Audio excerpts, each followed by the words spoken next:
Hello. Hello, hello. Lo xây bún hay gì nóng. Hay anh kia mà này con tay trộm mấy mình chỗ đâu còn tung ra mà sai. Lái lên chỗ tí bán như mấy cần tia. Right speed riding lắm bằng chuyện lên chỗ mấy mấy. Giờ cất bộ con halo ai bút lên lo phân ra còn bún về. Chú ăn như mấy. Rồi em sợ lại chốc đó nhiều. Wow. Let's go, let's go.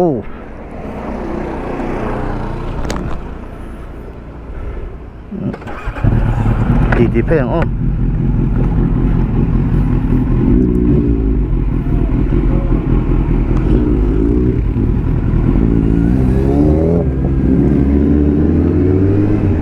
Khối áng ấy. Kan kalang kan tia. Saya kan in bia kan in ông bay lâu. Lên phang ai về đây nó vậy chứ. Nó lên chuột mới mê la kan tia. Kan nó lên chuột đó này. Các cái trang thì cái bọn sợi không ô. Sẽ đâu kan nó cái trang về thấy thấu ta.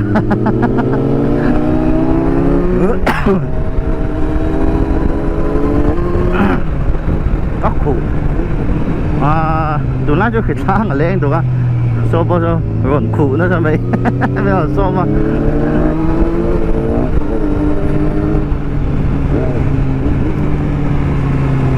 phía này right thì cần thật sự đi là được right mà vì lâu ngay tâm từ hay season lệ trận riêng rất tốt mà nó có lòng Honda Zokan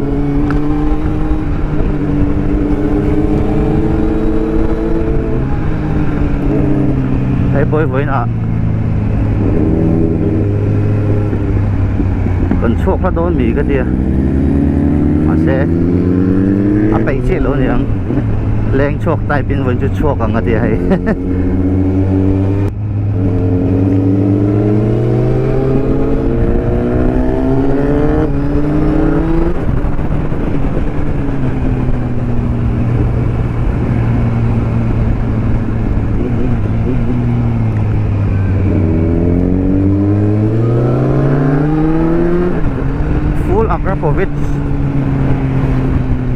full system ini mga RV tu nak lo kahi full lo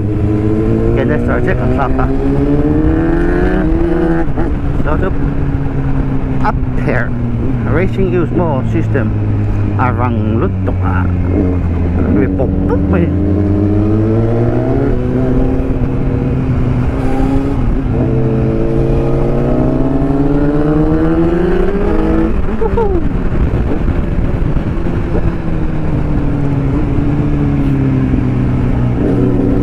phải khi anh thì đang làm lên nữa tôi hay change broken set đấy anh tháo vết ra anh luộc phúc mà chơi tôi cũng có lâu tôi đại bị xuống rồi bây giờ nó ví dụ set té anh em một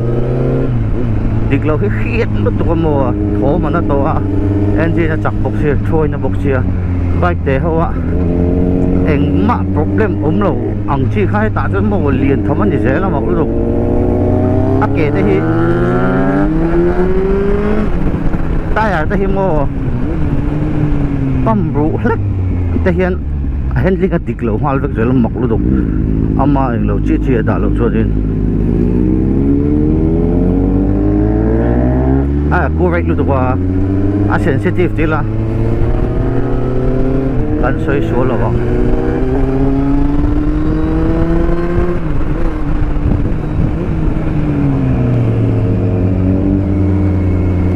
vậy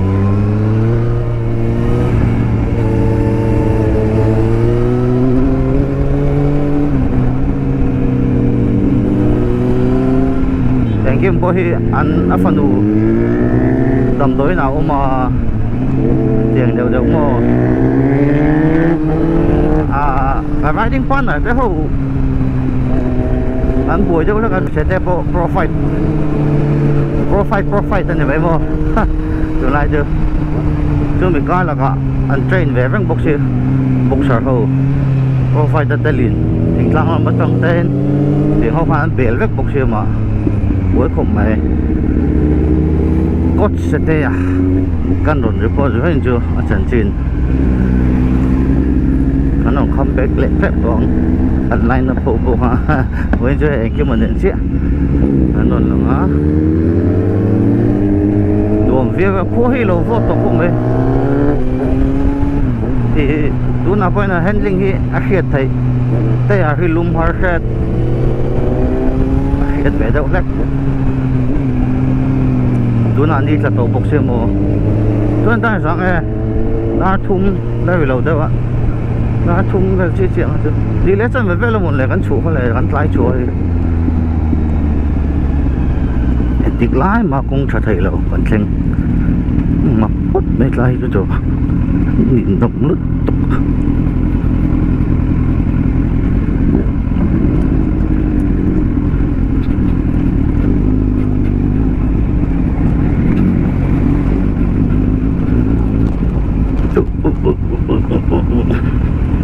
bạn ibu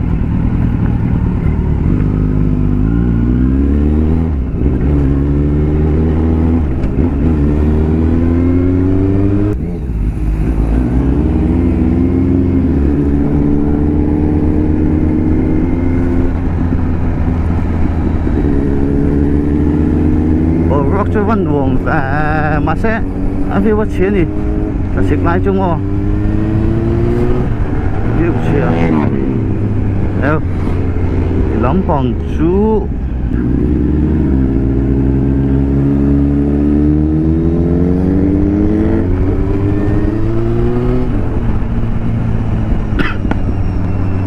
helmet khung nữa làm phụ mẹ đến phúc vậy nó trông cái mà bố hiện có khách thầy luôn vài cái bên đâu đấy cả còn mát là vui viên bốc xe mà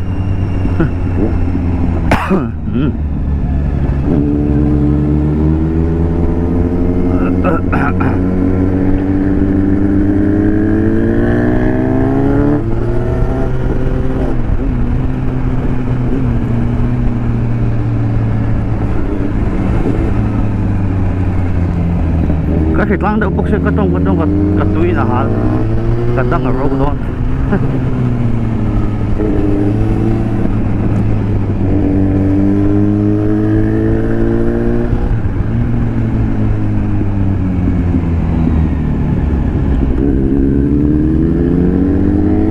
petrol thì tùng thúng triệu này thì full rồi mà nhớ cái số hàng cả thun lệ mi luôn hai đầu tổ hoặc cái chỗ miếng đầy thôi petrol thì hẻm thì nó chỉ chơi thật không mua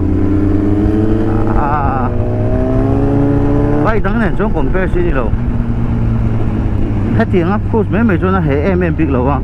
lắm buổi tối km số phải về trong cái sông thì bố về đi anh điện hết tiền cruise mấy chỗ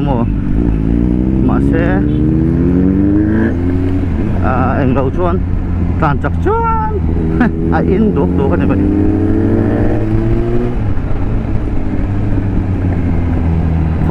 khol tại không in sẽ thêm đàn tụ cho nên ít ta sống bắt sai vì ta chuan thì speed bang ngày đâu cần plan here nên mũi phang cần up down cho nên in cần thành chuan dấu petrol chứ mà full bắt thử nên liter sống phần thì mũi phang up down về thấy làm chặt chuan thì ai chứ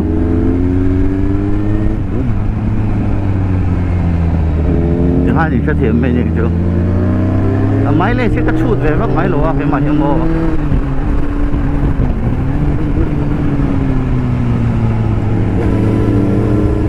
giá phụ rằng mấy lắm ai lâu mấy bán này có lúa mất chỉ biếu mấy chua pha đỡ là nhiều bằng mò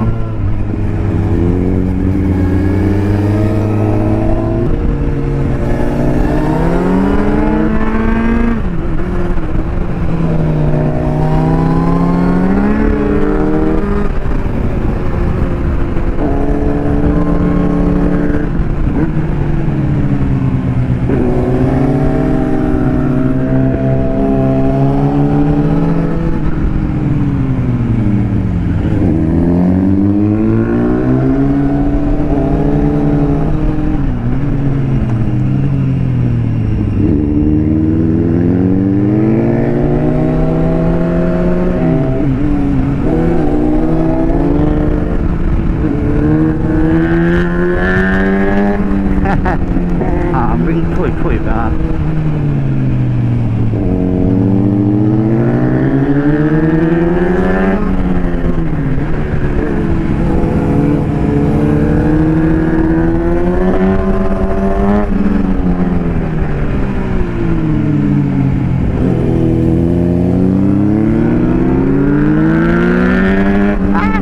ัดเด้งอะไรไทย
phía này cruise mấy bể vân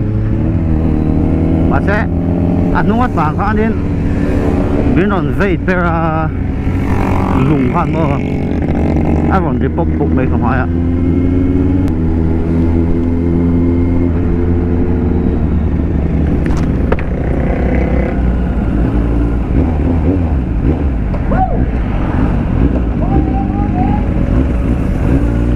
khối lên rồi hả rồi biết có phép sẽ bộ ha xanh là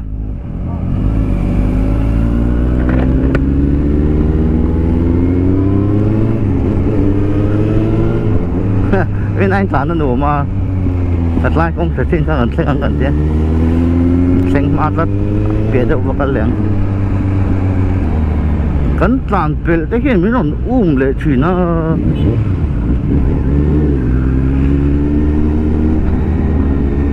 cẩn lỗ khách tổ truyền chế độ cái mà đi con vậy thì vậy sao đi lâu ai khi tuổi này phố ngắt tập á in có chút lốm tăng đi bầu rốc con đủ mẹ so far so good đúng phút này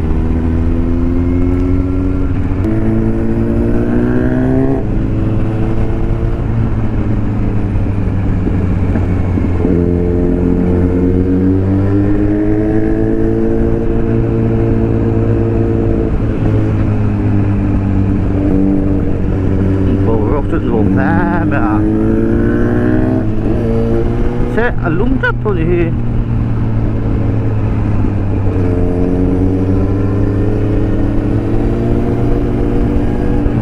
vỗ phiếu phải cáiตัวนี้รวมตกไปหลังนี้บ่ที่ลำปางที่ให้อะไรงูร่วมเหมือนกันอ่ะ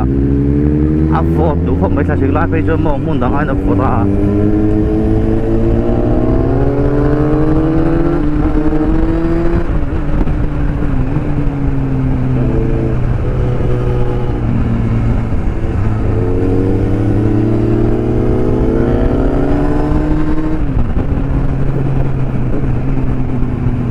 có hưởng mà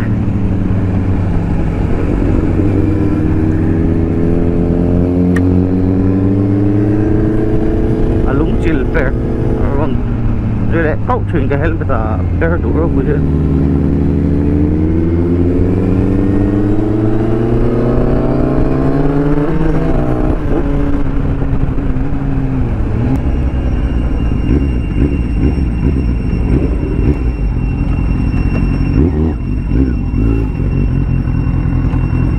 yeah cần xanh nghe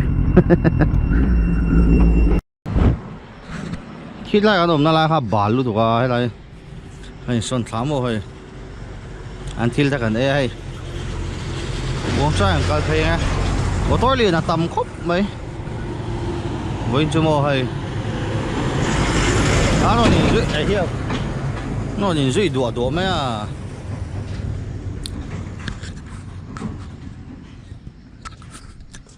hay mặt phết chỉ chặt thôi nữa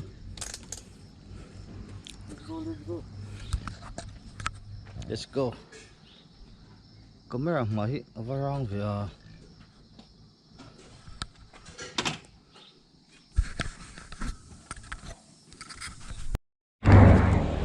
hai hai hey gắn làm phêกับ cover มันละว่าม่วงจ้างตีป่าได้กันโหมเฮียนกันดูโต๊ะไม่เดินเนี่ยอู้ไงเอ้เป็นอะไรฉากห้างกันน้องวะเอ้ได้วินกี่มา Honda Puber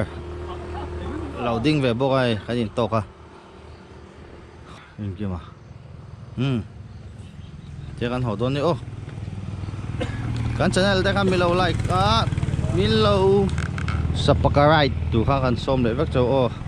ฉันนั่นได้กันมีเราไงปุยอุละ signing out from William Bolte as always peace out peace bye bye ula